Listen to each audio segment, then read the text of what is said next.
Welcome to everyone. I'm Noni Strand.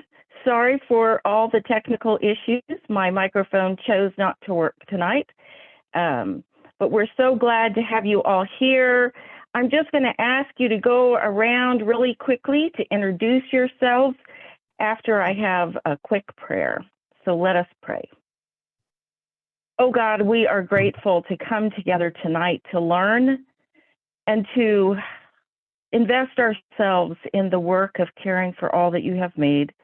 We thank you for the expertise that each person brings and the passion and the energy with which they do this work. And so now we dedicate this evening to you, oh God, and ask that you guide us.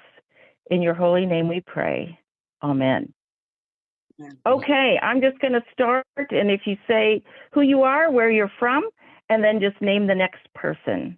So I'm Noni Strand. I'm from Olathe, Kansas, and a member of Overland Park Lutheran Church. And Jill. I'm Jill Gaynor, and I am living here in lovely St. Louis, and I'm a member of Holy Cross in Creve Coeur, Missouri. And Jill, you need to call on someone. Oh, okay. Well, let's go to Janice. You have You're to on unmute mute, yourself. Janice.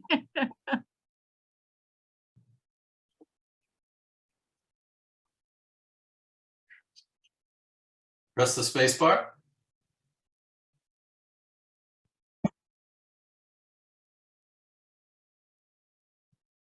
Okay, I'll go to Susan, and we'll come back to Janice after she figures out. I'm Susan Meyer. I'm in the Baltimore, Maryland area. And Janice isn't quite ready yet, so I'll go to Jim. I'm Jim Martin Schramm. I'm in Decorah, Iowa, member of First Lutheran. And I'll call on Cindy. Cindy Gross. I'm at Bethel Lutheran in St. Louis, Missouri. And I'll call on Lisa. Am I off mute? I think I am. Yes. Okay, good. Lisa Brent Skelly in Houston, Texas, a member of Christ the King. And let's see, Janice is still on mute. So who hasn't gone? Let's see here. Kathy, introduce yourself. Kathy Smith, Port Angeles, Washington, with Holy Trinity Lutheran Church. And I just got COVID this morning, so don't have much of a Oh voice. gosh. Oh.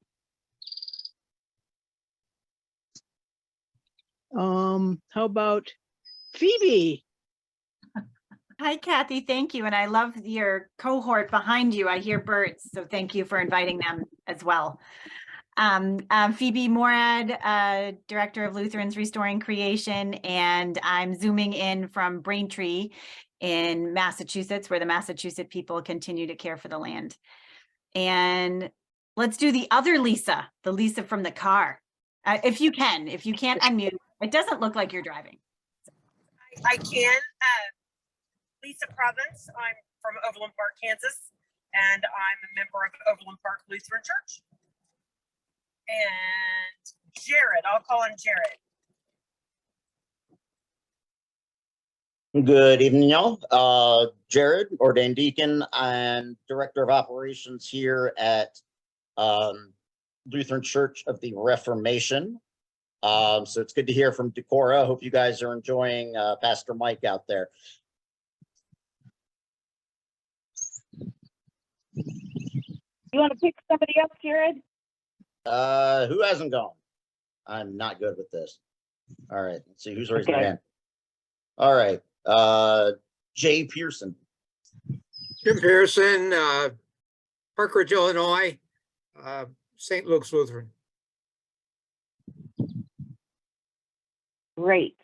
And then Dee and Bob, I don't think you've gone. Hi, Dean Warren from Holy Cross Lutheran Church in Creve Coeur, Missouri. Bob Warren, ditto. Hey. And Did then Janice ever get off mute? There's a little button at the bottom left of your screen that has a little microphone. Do you see it?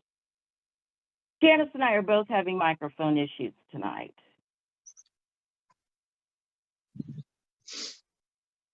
Well, we'll keep you in the loop, so at least you can hear. So that's good.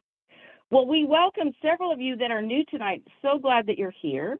And last time we had begun by learning more about the calculator from Cool Congregations. If you haven't been able to see that, the link is on the website that was sent out.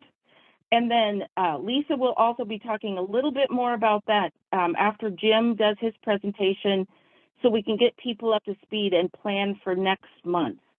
So hopefully some of you have had time to input some of your data using the checklist and the calculator. And tonight we're going to hear from Jim about how we can do energy-related measures that can reduce our consumption and our greenhouse gas emissions. So Jim Martin Schramm, who is with us, thanks so much, Jim, is a professor emeritus of religion at Luther College in Decorah, Iowa. He has been an ardent advocate for energy efficiency and renewable energy systems in his home congregation of First Lutheran in Decorah, at Luther College, and within the state of Iowa.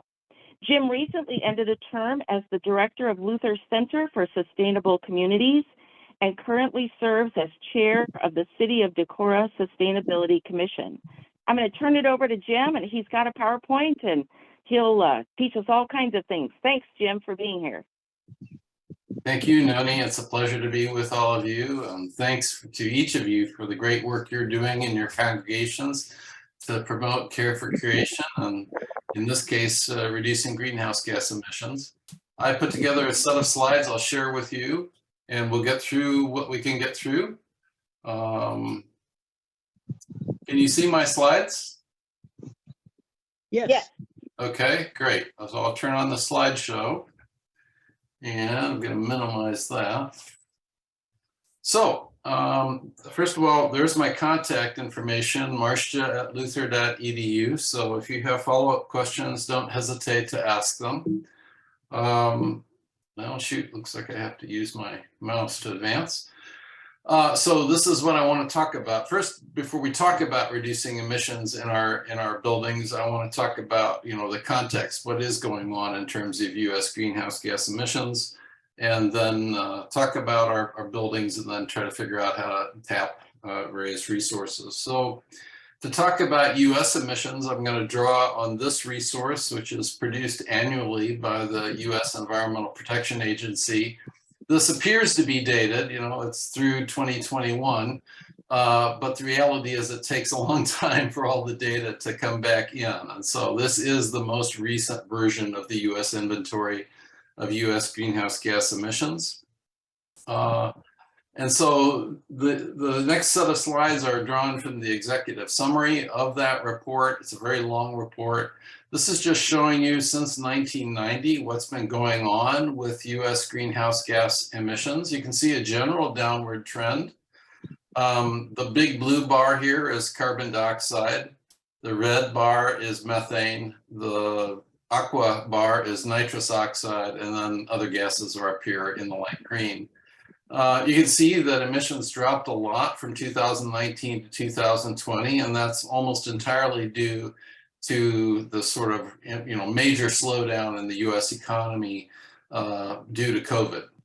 And then you can see as we came out of COVID that our emissions began to climb, and my guess is when we get to 2022, those emissions will be up in this area. So we'll be back in general around the area we were before COVID.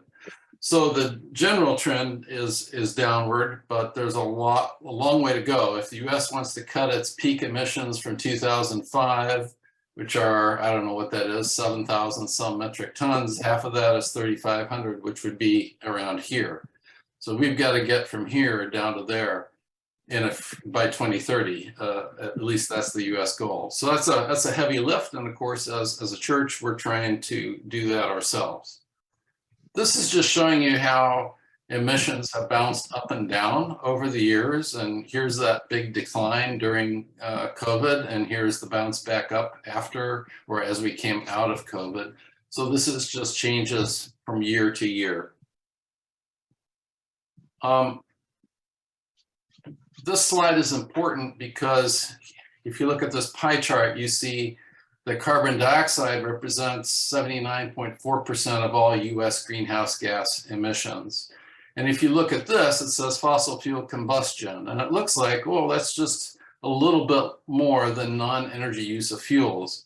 But you have to see this little guy here. And what this is telling you is that no, it's not 150, it's 4,639 I don't know, metric tons of carbon dioxide. So when I teach my students about this, I say, imagine this blue bar running around this room 4,639 times, whereas this bar would only go around 150 times. So fossil fuel combustion is, the primary source of greenhouse gas emissions in the United States. There are other important emissions. Again, here's methane, here its share. This shows you that, again, methane at 11.5%, carbon dioxide 79.4%, nitrous oxide. And then this is where those emissions are associated. Just 5 years ago, these numbers would have been reversed and electric power would have been the biggest slice of the pie. But today it's transportation related emissions that are the largest source of greenhouse gas emissions in the United States. And I'll talk a little bit more about that in a minute. Electric power is still a very large chunk, and in some parts of the US grid, some parts are dirtier than other parts. Industry is still very large, huge amount of natural gas consumption here. But then here's the commercial and residential section. And so, 13% doesn't sound like much, but it's a very important chunk of the US greenhouse gas emissions. So then this is breaking that down a little bit further. And like I said, in the past, electricity generation would have been over here in the right-hand column, and transportation would have been a little smaller over here. But now those have flipped. And you can see for transportation that the vast majority of the fossil fuel comes in the form of petroleum, and there is some in the form of natural gas. In electricity generation, the emissions are still coming predominantly from coal, but natural gas is creeping up and probably will fairly soon be at least half of the emissions compared to coal, as natural gas replaces coal as a fuel for electricity generation. Then on the industrial side, that huge use of natural gas, but also a big chunk of petroleum products. And on the residential side, a lot of natural gas.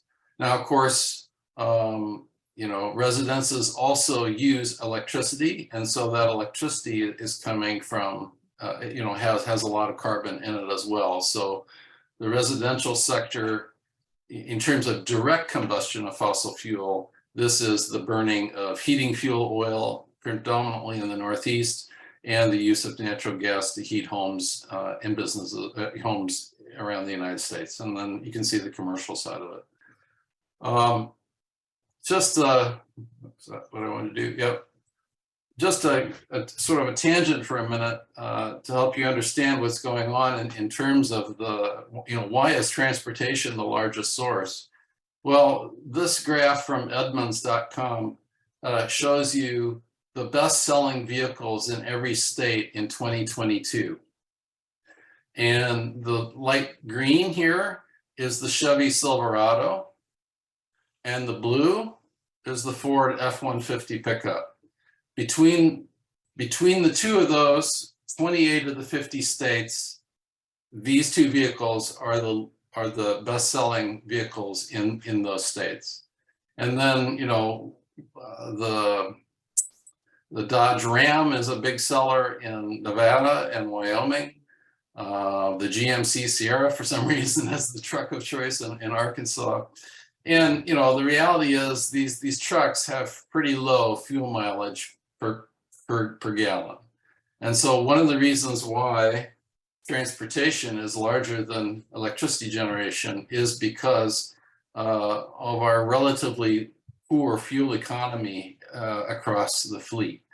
One reason why this is lower is because renewable energy is starting to supplant the production of electricity from coal and natural gas. But I just thought you might be interested in this sort of background on the importance of transportation emissions and, you know, the fact that most Americans want to drive very large trucks.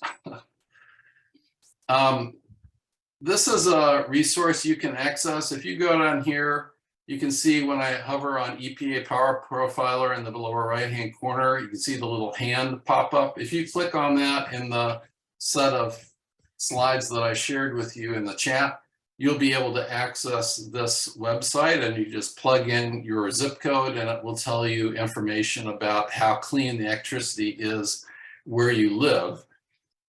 And that's important because where you live matters. If you live in New York, a lot of your electricity is coming from hydroelectric power from Canada. And as a result, you have some of the least dirty electricity in the United States. On the other hand, if you live down here, which is Southern Illinois, looks like Missouri, parts of Missouri, that's right now some of the dirtiest electricity, as well as the sort of eastern part of Wisconsin, very coal heavy. And so if you live in those states, then anything you can do to reduce your electricity consumption is going to have a bigger impact on reducing your carbon footprint versus if you lived in New York or over here in the Intermountain West or in the Pacific Northwest, I should say, where again, a lot of electricity comes from hydro, or in California, where a lot of electricity comes from renewables. So the carbon calculator that Lisa covered takes into account these differences, but I thought it might be helpful just to see this map and to see the see these differences geographically. So that brings me to this section, and I think I'll just plow through as best I can here, and we'll see if there's enough time for some questions. So let's see, what do I need to do here?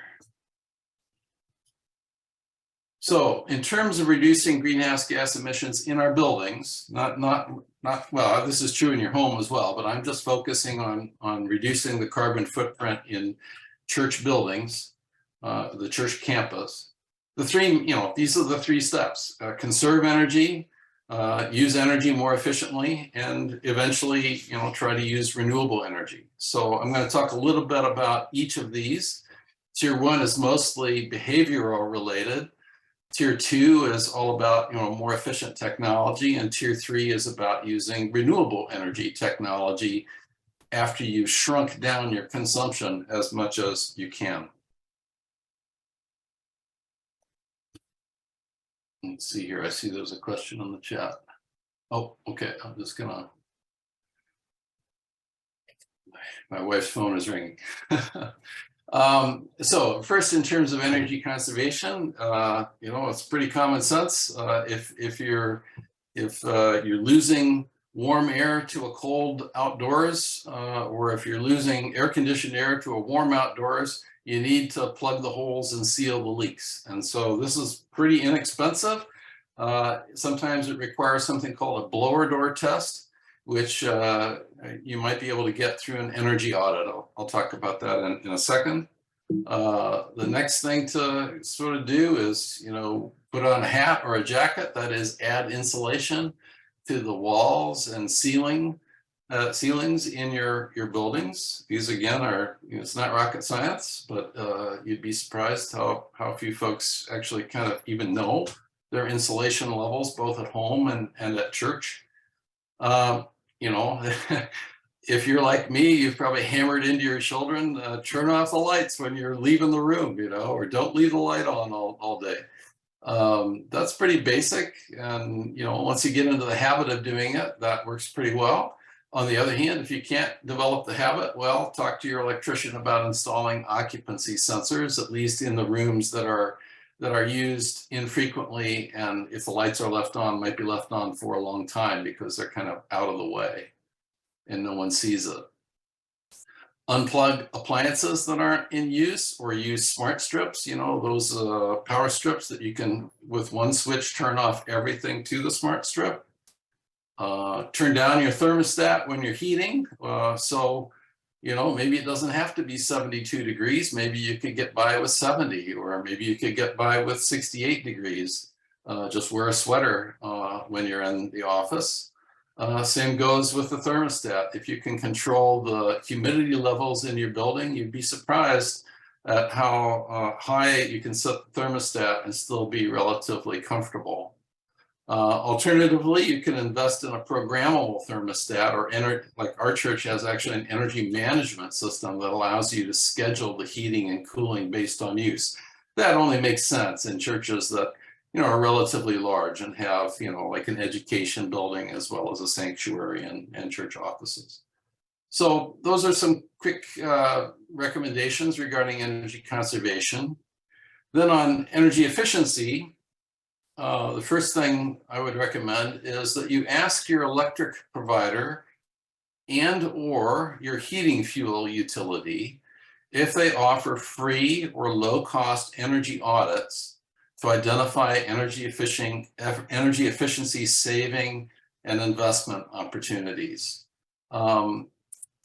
If you are the customer of what's called an investor-owned utility, Xcel Energy, Commonwealth Edison, Alliant Energy is ours here in eastern Iowa.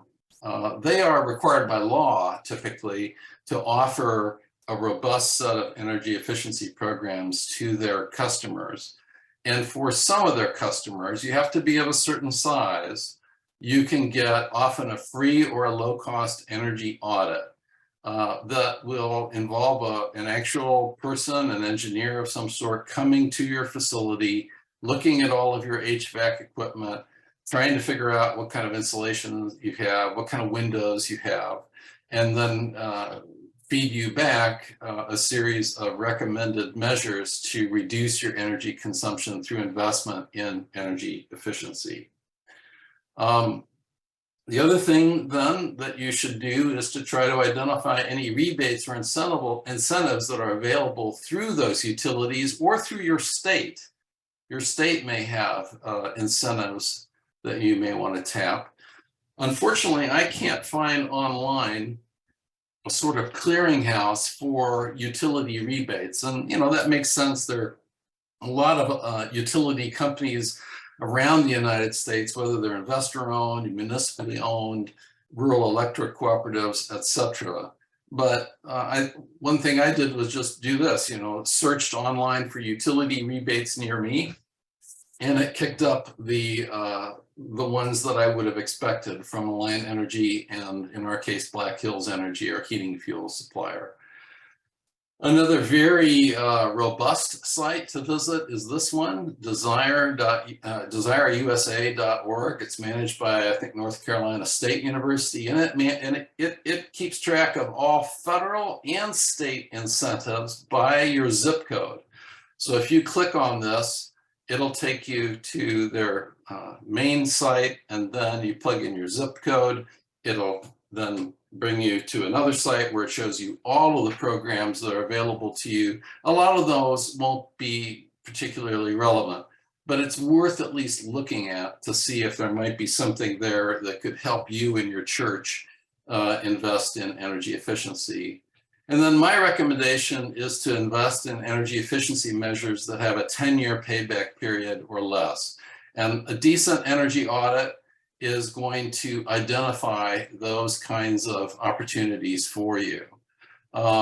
So for example, you know, if that audit says, well, you might want to install LED lighting throughout the facility, and that they estimate might have a 4-year payback. So let's say that's $10,000. Well, that means you're going to enjoy a cost savings of $2,500 every year for the life of that LED equipment. And for LEDs, you're probably talking at least a decade of life, probably more. So you pay it back in 4 years, and then you enjoy this annual $2,500 dividend or cost savings every year for the next 6 years. So that's a way to think about how to, why it's important to invest in measures that have at least a 10-year payback period, but I would say, much less is obviously better. And I think you might be pleasantly surprised to discover what sort of opportunities there are in that regard. Now, the energy audit that you're going to get from your utility is going to measure your opportunity for energy savings. They're not going to measure greenhouse gas emissions that are avoided. At least most don't. Some do, and that's really cool. So that's where using the calculator is a way to sort of try that out. And maybe Lisa will talk about that at the next session. One way to invest in energy efficiency is to install Energy Star labeled products. And if you go down here and you hover on this site, you can see in the lower right-hand corner that this is a live link. You click on that, and these are screenshots of that web page. But it shows you the various kinds of appliances that might be in use in your church, like refrigerators. Our church has a couple really big kind of commercial scale refrigerators, a couple bench freezers, all the way down to windows and things like that. And then of course this is where a lot of the energy is consumed in all buildings, is with regard to heating and cooling. And then up here, this is lighting, and then, well, you can read. I highlighted over here on the right side a heat pump electric water heater. Many of these are 3 times as efficient as a standard electric resistance water heater. And so if your congregation has a fairly high degree of hot water usage, maybe various organizations use your church or use your kitchen, and you have a dishwasher that runs, this might be a wise investment that could pay back pretty quickly. But anyway, you can see here a wide variety of products that are at least worth consulting as you're thinking about what to invest in with regard to energy efficient products. Need just a few more minutes here to talk about renewable energy, the Inflation Reduction Act. Once you have taken measures to conserve energy and taken steps to become more efficient, then it's time to think about investing in renewable energy. And so we have a unique moment in history where the Inflation Reduction Act, together with some stuff in the infrastructure bill, is really making it possible. Our country is making a huge investment in renewable energy in ways that we haven't for 2-3 decades prior. In the United States, these 2 tax credits are the things that have in part driven investment in renewables. But these are tax credits that have only applied to the for-profit sector. So nonprofits like churches or colleges or local governments have never been able to tap these investment tax credits and production tax credits. But now that has changed. And so the Inflation Reduction Act has extended the life of these tax credits for 10 years and expanded them. I'm not going to read this whole slide, but the 3rd bullet under this expanded eligibility is really important. Tax exempt entities can now receive the equivalent of these credits through direct pay. I will talk about that in just a moment through a few examples. In addition, the IRA has created what they call adders to further incentivize projects prioritizing specific communities. And so I want to go through that a little bit. Some of your congregations may be interested in investing in solar energy. For most investors, they have utilized what's called the Business Energy Tax Credit, which provides a 30% tax credit for on the cost of eligible equipment. What that means is with direct pay, let's say you want to invest in a system that costs, oh, what's a realistic number? Let's say $20,000. 30% of $20,000 is $6,000. So because of the direct pay option, your church would be eligible to get $6,000 from the US Treasury Department, so long as the contractor is paying prevailing wages and has an apprenticeship program. There's always a little bit of fine print. In addition, if you can source panels from a US manufacturer and mount them on a racking system made in the United States, that's another 10%. Then if you're in an energy community, or if you're in a low income or tribal community, each of those is worth another 10% each. So that $20,000 project could possibly cost only $10,000. So let me explain a little more about that. I live here in Northeast Iowa, and you can see this sort of light tan. These are census tracts that either have a coal-fired power plant that has shut down, or they are a census tract adjacent to a coal-fired power plant that shut down. These areas in blue have unemployment rates that qualify for the energy community tax credit adder. And so if you come down here and you click on this guy, it'll take you to the map, and you can plug in your zip code and find out exactly. Look at all these down here around St. Louis, and of course all of this through the Appalachians. Lots of communities will be eligible for this 10% adder. In addition, if you're in a low income community, you can find that by accessing this tool, the Climate and Economic Justice Screening Tool. We don't have time tonight to go through all of that, but I want you to at least have access to these resources, and these links should be live in the slides that I sent you, and you can explore them. You can reach out to me. I'd be happy to work this through a little bit. All right, so here are some slides dealing with some specifics. So the Business Energy Investment Tax Credit, this is the one that provides 30% tax credit that you can access through the direct pay option and through the adders. Eligible technology: solar hot water heat, solar space heat, solar PV, any form of wind, geothermal heat pumps, and lithium-ion battery storage.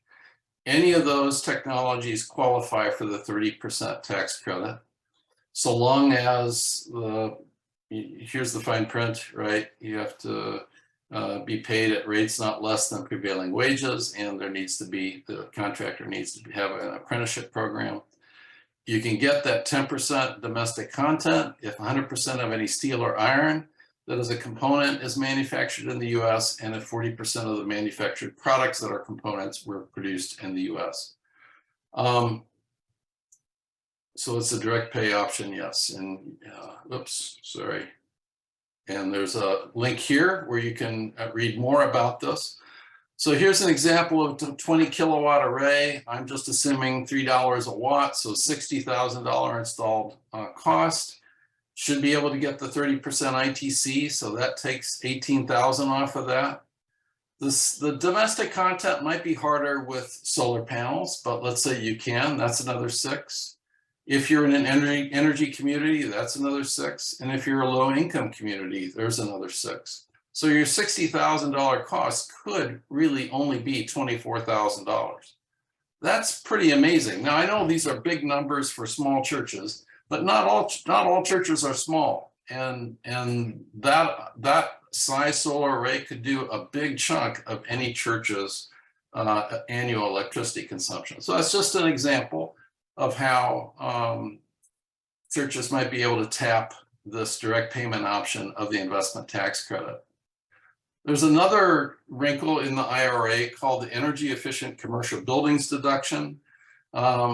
which is a little hard to explain, but it applies to buildings that achieve at least a 25% reduction in their on-site energy use intensity.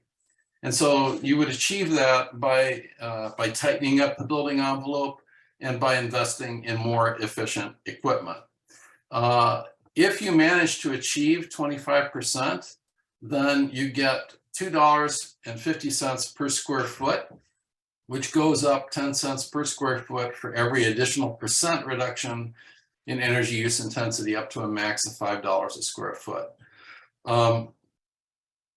Again, the contractors have to pay prevailing wages. You can't get direct pay for this, but what you get is you can pass this on to the engineering firm that is doing the work on your building.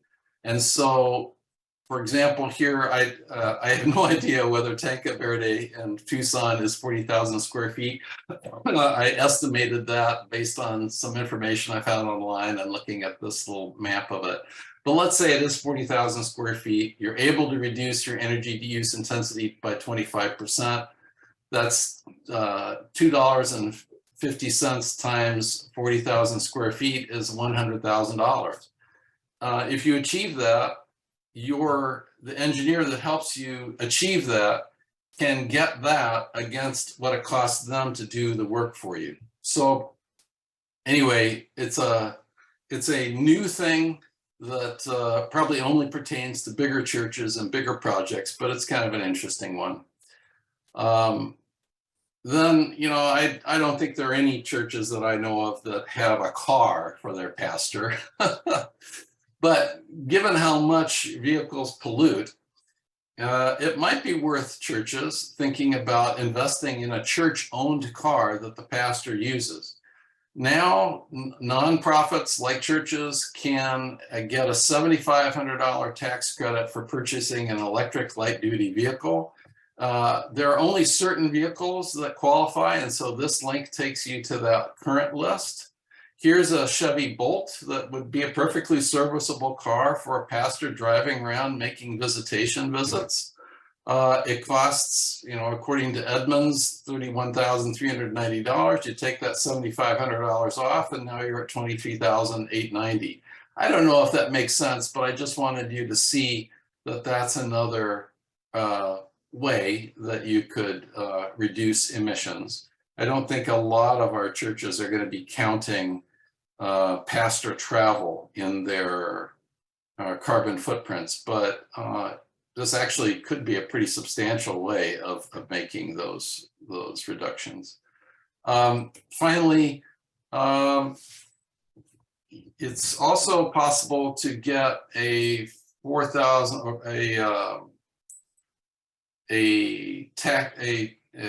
tax credit up to 30% for installing an electric vehicle charging station.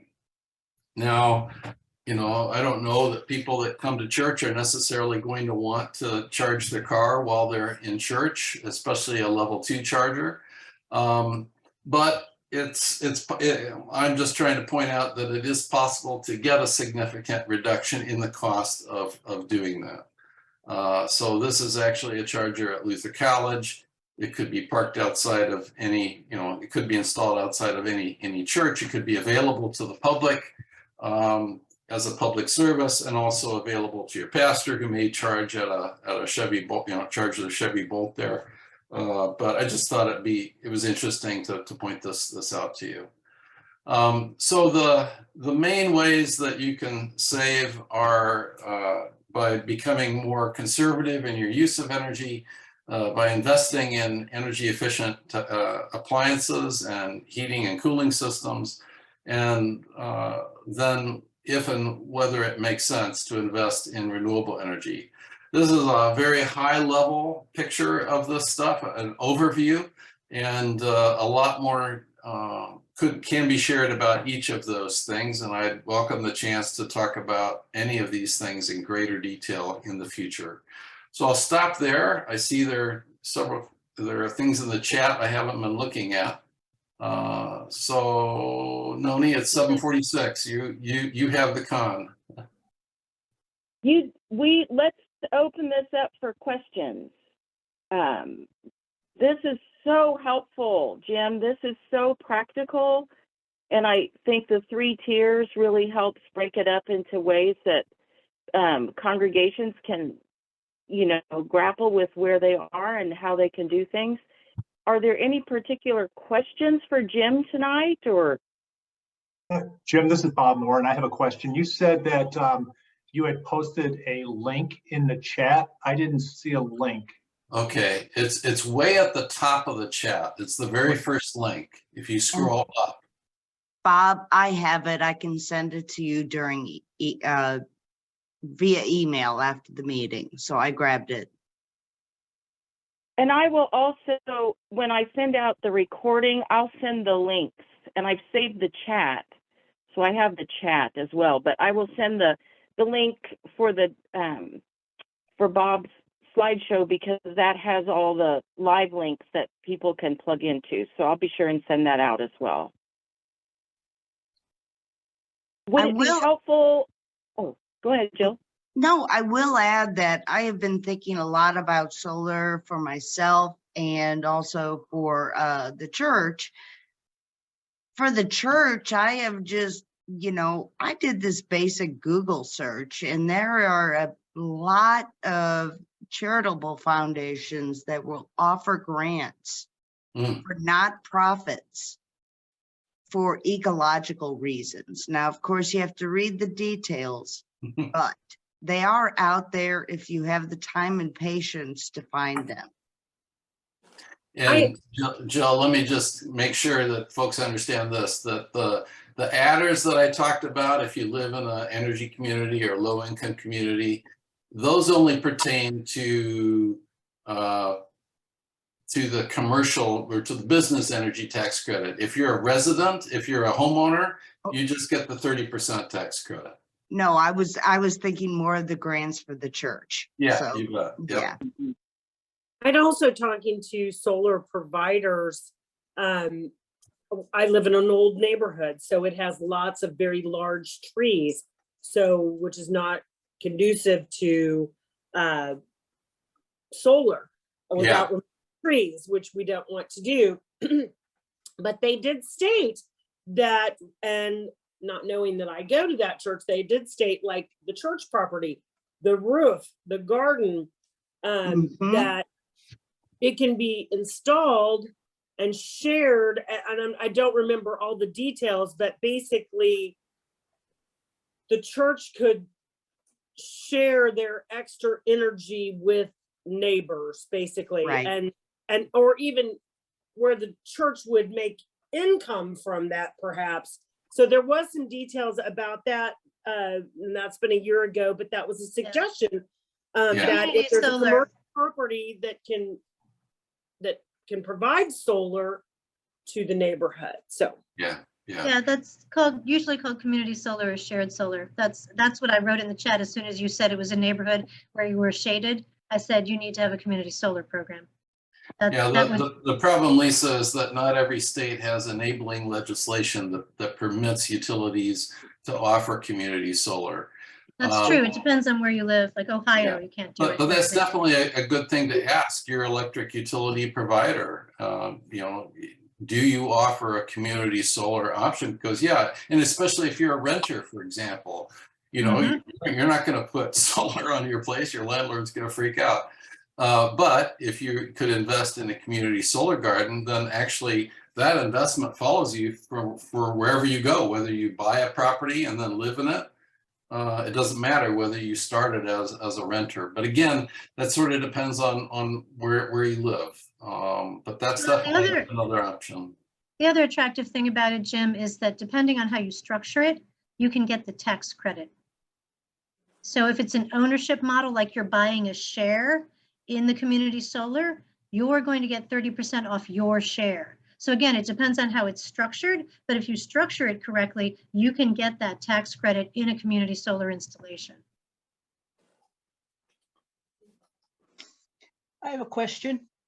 We just signed a contract for $100,000 heat pump installation.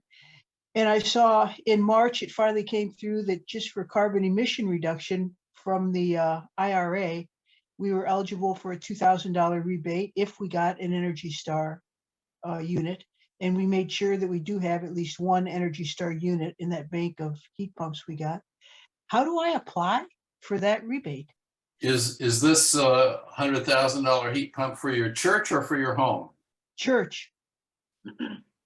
Yeah, Lisa, maybe you know the answers to this. I think if it's a geothermal heat pump, then you qualify. And all of those details are actually, I should have said this earlier, that the details for what I've been talking about tonight are still being hammered out by US Treasury and by the Internal Revenue Service, but they will be hammered out during 2023. And these credits are in force for 10 years.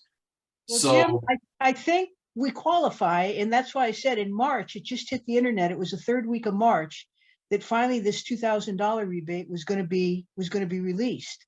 I just don't know how to apply for it, and we do qualify for it. So I'm just looking through my file because I just presented on federal incentives, right, this past Sunday. So I'm trying to find that one. Because yeah, there's the ITC and there's the PTC, which Jim covered. And then there's the energy efficiency thing, which Jim covered. And that's if you get us at least 25% energy efficiency improvement overall, which I don't know that you'll get that just with your. Oh, no, absolutely not. appliance. It's not an energy efficiency project at all. It's purely a carbon reduction project. yeah, Purely carbon I reduction. think, You know, I didn't find that one. I don't think that's in my list. I So- think, Lisa, I think the 2,000 is for the homes program. Yeah, I was gonna or say the for homes UA one is, I program. think I thought it was 1,800 actually, but yeah. And both of those are for residential property owners, not for commercial or business. So It it's. wasn't in my it's a list of wrinkle. business stuff. It wasn't in my list of business stuff. So either I missed it or it's not business. Yeah. So what kind of, what kind of rebates or direct pay credits can we be looking at? Nothing? This is an air source heat pump. Yes. I think then that energy efficient, what's the name of the thing? I just had it up there. Oh gosh, what happened to my, Well, I just call it energy efficiency upgrades, but you're right, it has a more formal name. Yeah, yeah. it's not energy we'll do it. efficiency because we're using more electricity than we did before. No, you're using less energy than you did before. You're going to use more electricity, but less total energy. Because the unit is more efficient than the one you had before, right? No, you had a propane boiler Right. before. Right, Yeah. and so when you're using propane, the amount of energy on an MMBTU basis is going to be higher than the amount of energy that your air source heat pump utilizes to do the same amount of heating. And in your case, not only heating, but cooling, because an air Yeah. source heat pump provides both services. Yeah, it is more efficient, Kathy. So yeah, you've reduced your emissions that you're not burning propane, but those propane burning devices are less efficient than heat pumps. So you've definitely had an efficiency upgrade. Now, whether you met the 25% metric for that particular tax deduction that you can then back allocate to the installer or whatever, that's a question I can't answer. I don't know if you met that 25%. How would I go about applying for that? Because the electrical, both the county PUD and the city, our electrical provider said, no, those aren't eligible for any energy efficiency. Yeah, so maybe- Kathy, if you look at the slide deck that I shared, the link to it, it's slide 26. Okay, And then if you search for that energy efficient commercial buildings deduction, you'll be able to learn more about it. There's also a link on that slide to read more, and that'll take you to more information about it. But the way you would get that benefit is, did you have an engineering firm do any analysis of your building? no, but I have done the baseline. Yeah. Yeah, I've done the baseline work in Portfolio Manager, Yeah. Oh, I see. Well, benchmarking. yeah, I think that the way this particular financial benefit works is it's a pass through. So the firm that does your energy modeling work is the firm that would receive the value of the energy use intensity that you have reduced, and then they can pass that cost savings on to you. But if you haven't worked with such an entity, then there's no entity to pass the cost savings or the financial benefit on to you. Okay. Well, Right. there's one other possibility, although I don't know if it can be leveraged retroactively. So there is the Energy Efficiency Materials Program that is part of the Bipartisan Infrastructure Act that awards grants for energy efficiency upgrades in existing buildings at nonprofits. But I don't know if you can apply after the fact to get the money to pay for something you've already bought. I don't know. And those Lisa, are if you grants. have a link to that, could you put it in the chat? I think I posted a link to an overall listing of federal incentives, a spreadsheet. It would be in Okay. that overall spreadsheet. Let me Okay, I see that here. blah, blah, blah. Summary of federal incentives. Yeah, Well, the we're Google Docs thing getting is a close to spreadsheet. time. I think, would it be helpful if we had some additional time with Jim on future sessions, just to go into more detail on these tiers? Would that be a helpful thing for those who are gathered here tonight? Yeah, especially if we can study the stuff that he just mentioned for the next month. Yeah, when we Okay. get the reporting Okay. from this. Well, and if you're Okay. interested, We- I'm happy to provide my deck from my talk this past Sunday. It also includes the Energy Efficiency Materials Program, and it also covers household incentives for those of you who Okay. might be interested for your homes. Yeah. I had If you registered for send that. that, yeah. yeah. I had registered for that. I That'd assume be we're gonna great, get the, Lisa. I'm gonna send it out, Kathy. I just haven't gotten to it yet. I'm No slow problem. these days. I'm one-armed, see? okay, no problem. Okay. So I think that what we need to do at this point is take a look at the information that I send out to all of you with this recording and the slides.